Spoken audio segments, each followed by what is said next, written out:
Happy is the man who finds a true friend, and far happier is he who finds that true friend in his wife. Life is not the amount of breaths you take, it's the moments that take your breath away.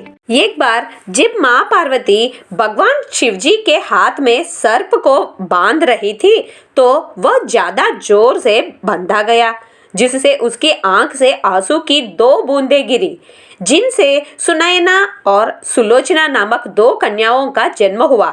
इनमें सुनैना का पालन पोषण माँ पार्वती की देखरेख में माता नर्मदा ने किया, जिसका विवाह जनक महाराज से हो गया। वही सुलोचना का पालन पोषण नागों के बीच हुआ, जिसका विवाह रावण पुत्र मेघनाद के साथ हुआ। लक्ष्मण स्वयं शेषनाग का अवतार और सुलोचना नाग कन्या होने से एक तरफ से सुलोचना लक्ष्मण की पुत्री हुई और मेघनाद लक्ष्मण के दामाद। सुलोचना का ही और एक नाम प्रेमिला है। सुलोचना का अर्थ है सुंदर आंखों वाली। सुलोचना एक आकर्षित नेत्रों वाली स्त्री थी।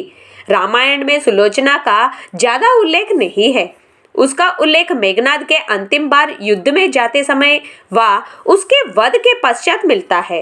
जब मेघनाद तीसरी बार लक्ष्मण से युद्ध करने जा रहा था, तब वह अंतिम बार अपने माता पिता और सुलोचना से मिला। जहां मंडोदरी मेघनाद को रोकने की कई कोशिश कर विफल हुई, वही सुलोचना ने आंखों में बिना आंसू से एक निर्भीक स्त्री की तरह, एक वीर पत्नी की तरह अपने पति को वीर तिलक लगाकर युद्ध भूमि में भेजी।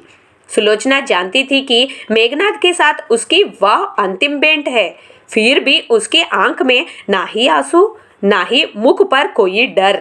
यह देखकर मेघनाद को सुलोचना पर बहुत गर्व हुआ और युद्ध भूमि निकला।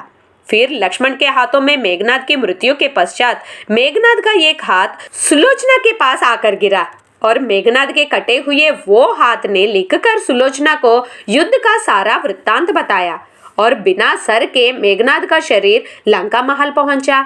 सुलोचना अपने पति के शरीर के साथ सती होना चाहती थी, लेकिन मेघनाद के बिना सर के वह सती नहीं हो सकती और रावण ने अपने शत्रु के पास जाकर मेघनाद का सर मांगना इनकार करने से सुलोचना अकेली श्रीराम के पास जाकर सुग्रीव के पास रखे गए अपने पति का सर मांगा, जो सुनकर सुग्रीव को आश्चर्य हुआ कि मेघनाद का सर उनके पास होने की बात सुलोचना को कैसे पता चली। तब सुलोचना ने मेघनाद के कटे हुए हाथ ने सारा वृत्तांत उसे सुनाने की बात बताई, लेकिन सुग्रीव ने सुलोचना की बातों पर विश्वास नहीं करते हुए कहा कि यदि सुलोचना को कटे हुए हाथ को वृत्तांत बताने की शक्ति सच है तो मेघनाद के कटे हुए सिर को हंसा कर दिखाए।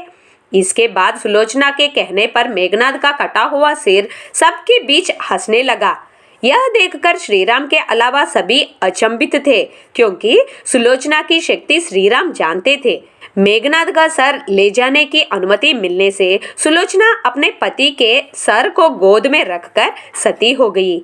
मेघनाद के अंतिम संस्कार के लिए एक दिन के युद्ध विराम की घोषणा की गई।